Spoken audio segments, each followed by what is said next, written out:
Good evening. You're watching World Panorama, your weekly roundup of all that has happened across the world, and we'll be filling you in on that over the next half hour with a special focus on Indian Prime Minister Narendra Modi's visit to China. What is in store, what has happened, and what's the outcome? We'll be discussing that with a special guest. But first, the headlines that made this week.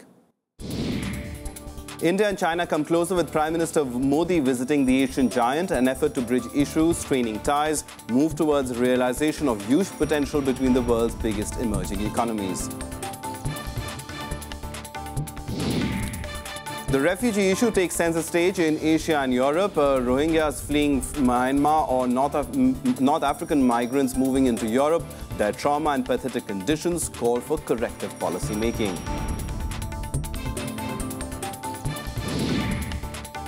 Gruesome attack on minorities in Karachi. Terrorists board a bus and shoot dead 45 at point-blank range. The UN raises calls for protection of minorities in Pakistan. And it's to be a Juventus-Barcelona encounter at the finals of the Champions League next month. Juventus beat Real Madrid in a closely fought semi-final match.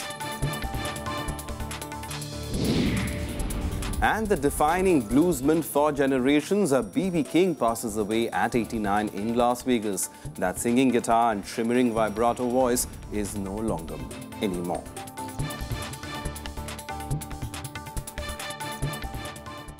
Well, our top story this week, Prime Minister Narendra Modi's two-day visit to China dominated headlines across the world. And interaction between the two of the strongest emerging global economies looking to deepen strategic trust and intensify political dialogue and consultations at all levels. The two sides signed 24 agreements in all, covering a slew of areas, resolved to resolve the long-standing border dispute and move towards synergizing interests. Here's all that happened. Leaders of two of the world's biggest democracies, recognized as the strategic power centers of the future. The fact that they're meeting again after just 7 months itself suggests new levels of engagement, looking beyond historical baggage towards realizing potentials. The visit started with Prime Minister Modi's reciprocal visit to President Xi's hometown, an underscoring of cultural linkages. Simultaneously, an allusion to the boundary issue and trans-border water problems that have dogged ties. And then to the heart of the matter, in capital Beijing, a guard of honor at the Great Hall of the Peoples. Summit and delegation-level talks on Friday morning led to sealing of some big bilateral breakthroughs.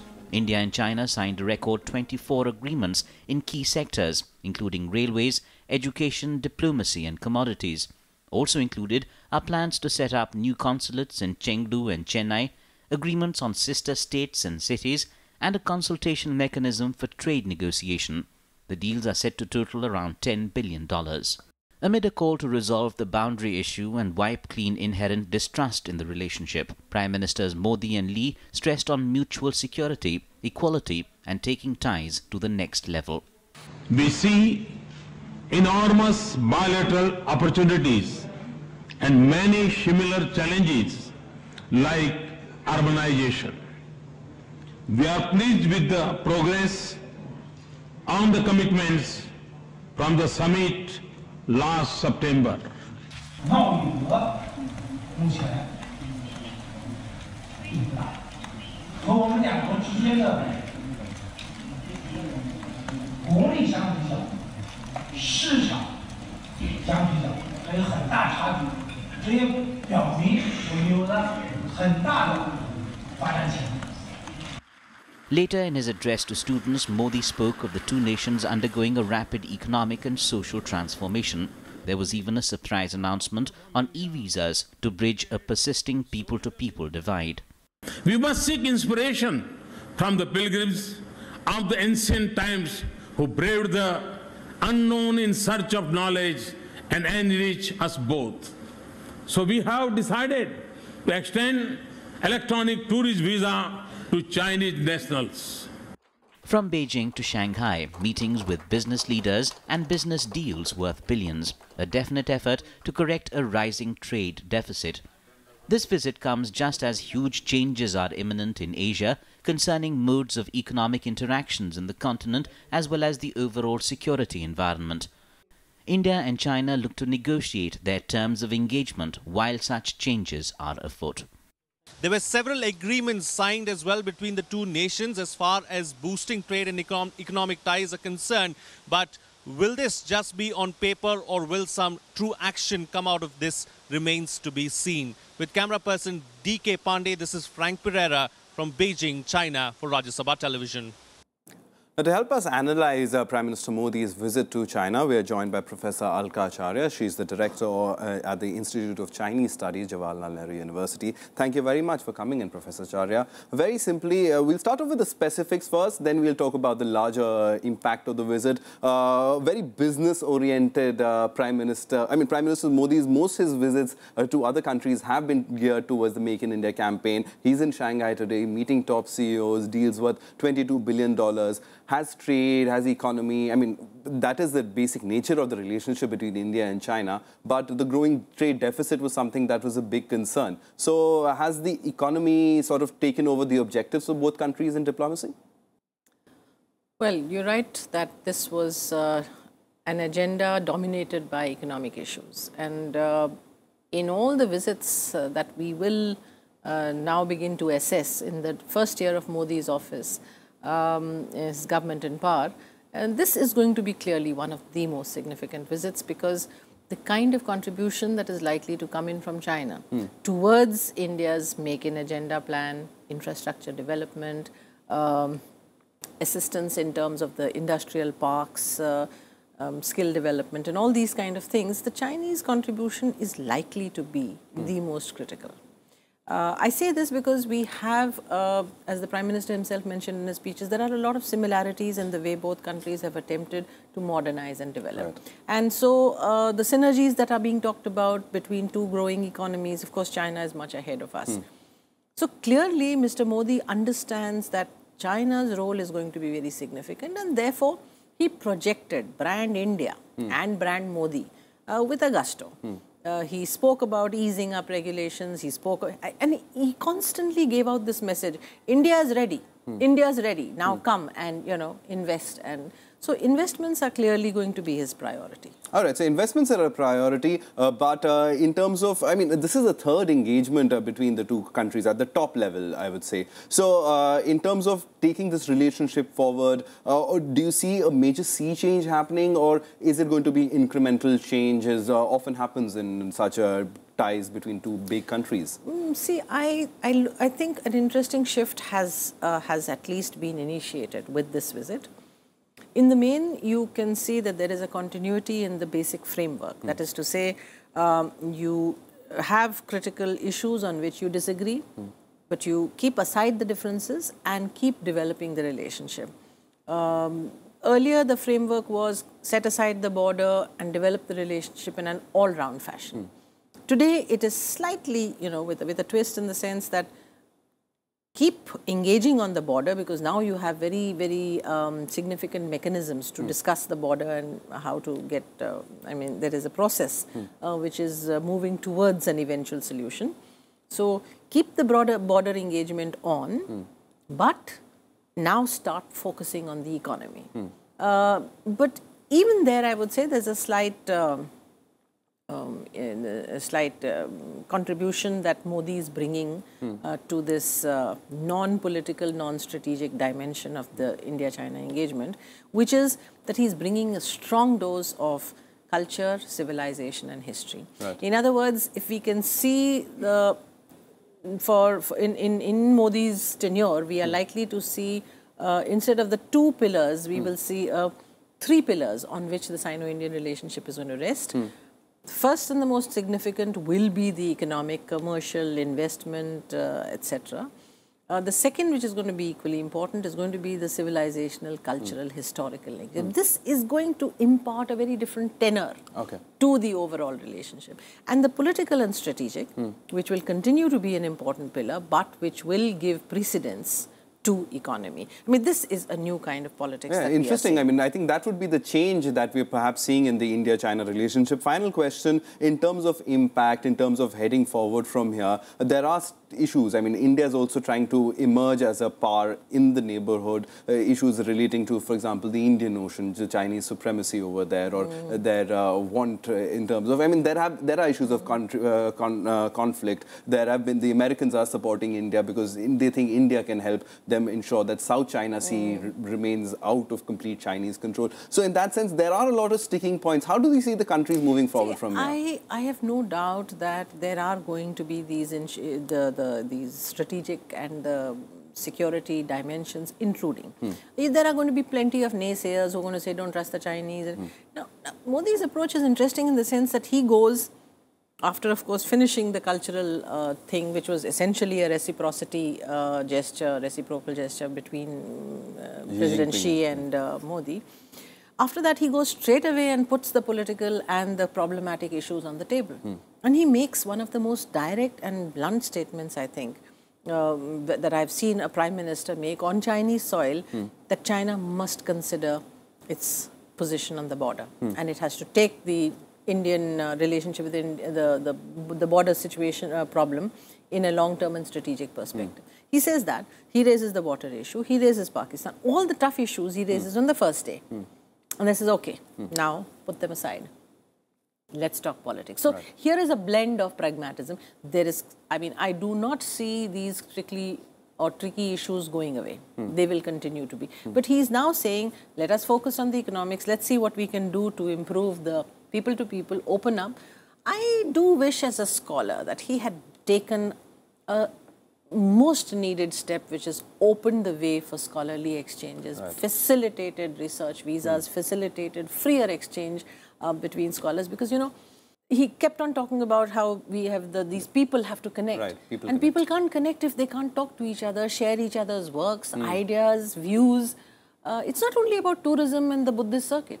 It's about how are the Chinese thinking, how do they understanding how China thinks. Absolutely. Professor Alka, Acharya, you're an expert in that, and thank you very much for coming in and helping us understand a little about how China thinks and how India's Prime Minister Modi's visit to China could perhaps change or bring in a new aspect as far as the people connect is concerned. But thank you very much for this. Thanks.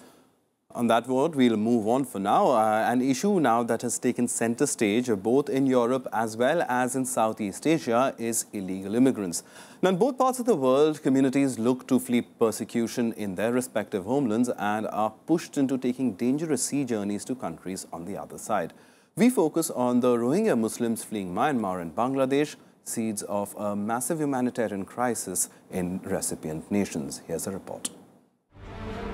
Persecuted communities leaving home, crossing the high seas under dangerous conditions, looking to start life afresh. Communities in violence-racked nations of North Africa crossing the Mediterranean to Europe, or the persecuted Rohingya Muslims of Myanmar fleeing Myanmar to Indonesia and Malaysia. Boat tragedies, often killing hundreds, are frequent. Between the 10th and 12th of this month, over 2,000 Rohingya Muslim migrants, originally residents of Myanmar and Bangladesh, were rescued on the high seas and brought to Indonesia, abandoned by human traffickers. The overcrowded boats carrying women and children had run out of fuel and were towed to shore by fishermen. Satu boat ada 200 orang, tapi kita jampu semua 3 boat. Orang semuanya? Semua sini ada 500 lebih. Taten tu Pak, Taten. Sekarang kita sampai Aceh. Sekarang kita masuk ke Aceh. Sekarang kita senang Aceh. Senang sini orang tolong bagi makanan. Bagi itu ada obat-obat. Semua sekali kita senang. And yet, they are among the lucky ones. Thousands remain stuck in Thailand, victim to human traffickers held in squalid jungle camps. In the past few weeks, there's been a strong influx into Malaysia and Indonesia, with Thailand announcing a crackdown on human trafficking, with stories of inhuman torture abounding. A UNHCR report says 25,000 migrants boarded boats run by illegal agents, many of them traffickers, from Bangladesh and Rakhine in Myanmar in the first quarter of 2015. over 300 died at sea in inhuman boat conditions or accidents. With Thailand cracking down on human traffickers, many of them look to break away and move to Indonesia and Malaysia, a far more perilous journey. Today, UNHCR is calling for a massive search and rescue operation to try and find these people. And these people, because they've been stuck out at sea for weeks, for months, they've been held on these ships, and then the smugglers just deserted them and left them with very little food, very little water, no fuel for the engines, and they've been drifting. So it's something that really is a massive humanitarian crisis waiting to happen, and we're hoping that the international community will step up and try and resolve the problem. The UN recently termed illegal migrations into Europe the seeds of a massive humanitarian crisis. Asia is no different. Human trafficking concerns and the trauma they face in Thailand, the inhuman conditions at sea, their uncertain future as refugees. Resolving this crisis will take joint action from many nations at once. Bureau Report, Rajya Sabha Television. Meanwhile, another part of the world facing an acute migrant crisis is Europe, and has gone a step further, laying down measures to counter the evils associated with trafficking while enabling an absorption of migrants from North Africa. The European Commission has proposed taking in 20,000 migrants this year and redistributing them across Europe. Here's more.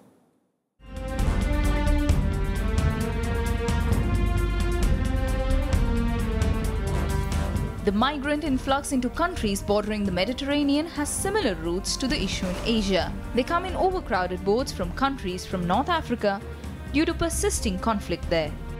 Boat accidents are frequent, over 2,000 killed over the last year, a 20-fold rise over 2014.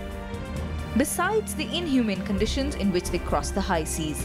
And like in Asia, here too there's a strong criminal element attached. Human trafficking agents make a kill. The European Union appealed to the UN for help to dismantle these groups and announced a European agenda on migration outlining immediate and longer-term measures to respond to the crisis. Together with the United Nations High Commissioner for Refugees, we want to bring safely and legally to the European Union 20,000 refugees from third countries, and we will finance this action with 50 million euros. Measures have been classified under immediate action and pillars to manage migration better. Among the immediate measures, 20,000 places to displaced persons in clear need of EU protection, 89 million euro emergency funding for frontline member states, countries that bear the brunt of migrations. A temporary distribution mechanism for migrants to various nations is to be laid down by the end of May.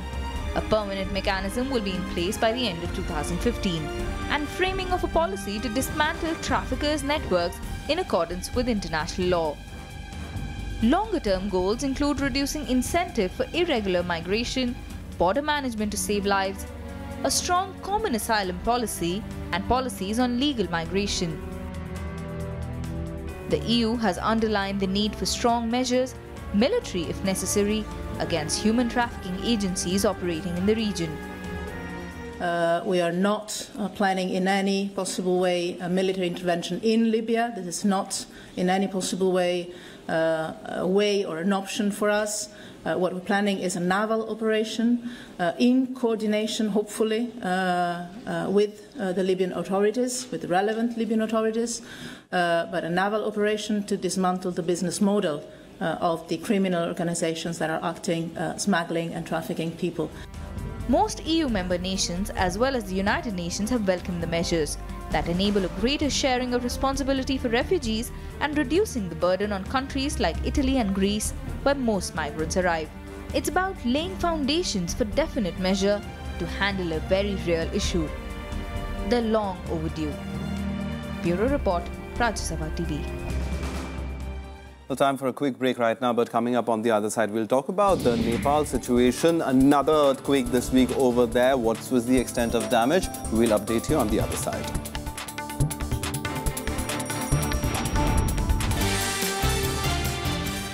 Welcome back. You're watching World Panorama. Now on to Pakistan, where a gory terror attack that targeted a rival religious group. Gunmen on motorcycles boarded a bus and opened fire at women and children at point-blank range because they belong to the Ismaili Shia sect. 43 were killed. The killings were the latest in a series of terror attacks in Pakistan targeting minorities.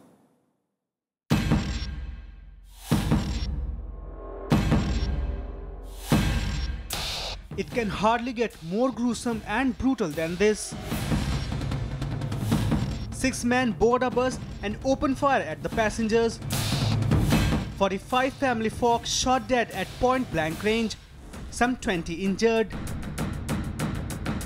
The reason for the terror attack, if there can be one, they belong to a different religious community.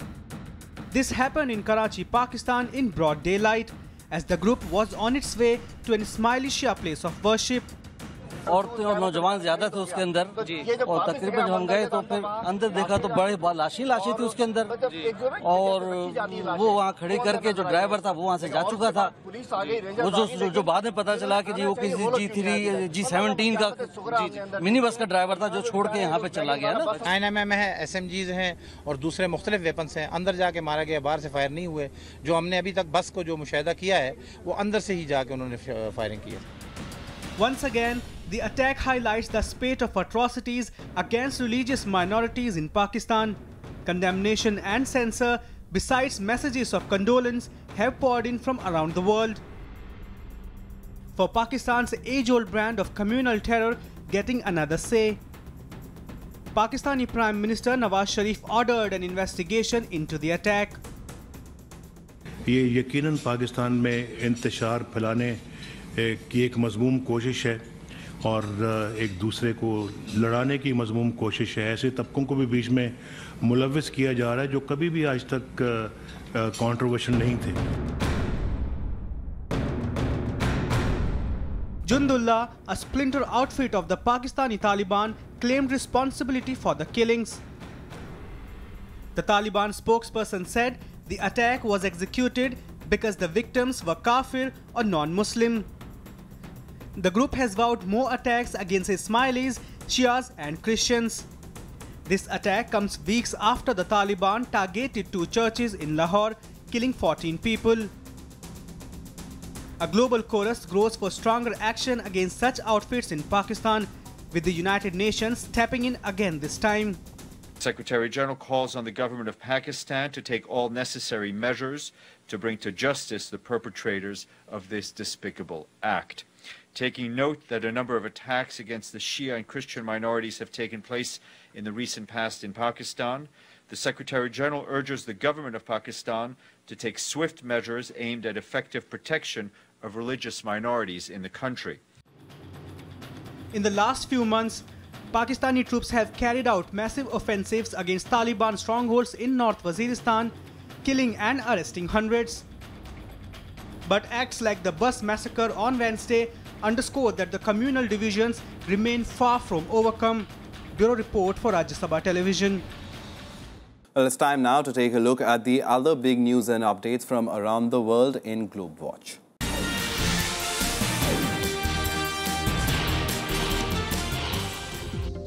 Quake-ravaged Nepal was hit by a power aftershock on Tuesday, measuring 7.3 on the Richter scale.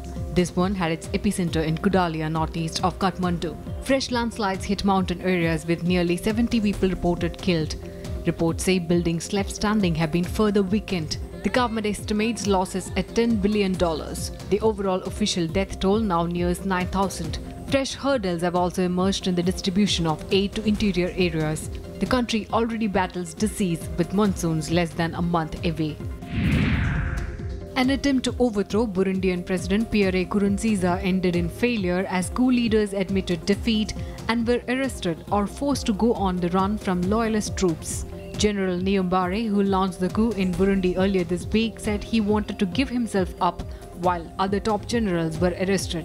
The dramatic end to the coup attempt ended 48 hours of uncertainty over who was in charge of the small, landlocked and impoverished nation, which has been gripped by political crisis over Nkurunziza's controversial bid to stand for a third consecutive term in the office. A 5-day truce in Yemen that began late on Tuesday is off to a shaky start. The Saudi-led coalition warned that the ceasefire would not last long in the face of alleged breaches. On Thursday, the coalition accused Iran-backed Houthi rebels of repeatedly violating the ceasefire by carrying out military operations, including shelling Saudi troops in border zone and targeting citizens' homes. There were reports of spurt in violence ahead of the truce taking effect. The United Nations had called for calm to allow badly needed aid to reach the country.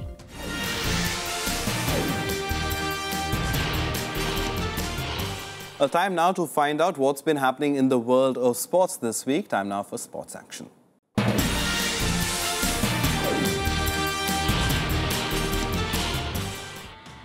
Juventus will face Barcelona in the Champions League final next month. The Italian club defeated Real Madrid 3-2 on aggregate after the second leg of the semi-final ended in a 1-all draw. Meanwhile, Barcelona reached their first Champions League final since 2011 despite a 3-2 loss in the second leg against Bayern Munich.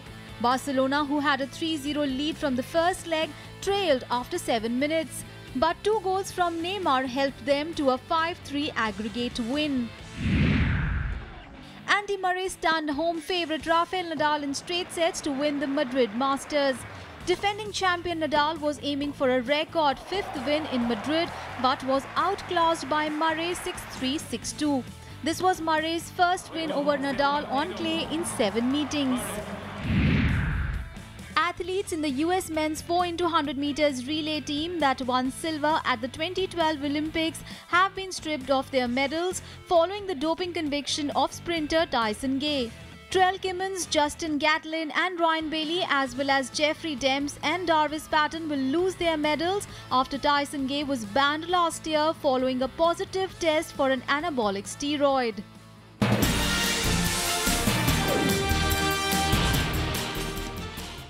And finally, legendary blues guitarist B.B. King passed away in his sleep on Thursday at his Las Vegas home. He was 89. The King's world-weary voice and wailing guitar had defined blues music for generations, marrying country music to big city rhythms and human emotions. His classics like The Love Is Gone and Please Love Me will resonate on forever. We end this week's edition of World Panorama with a tribute to the legend. Goodbye.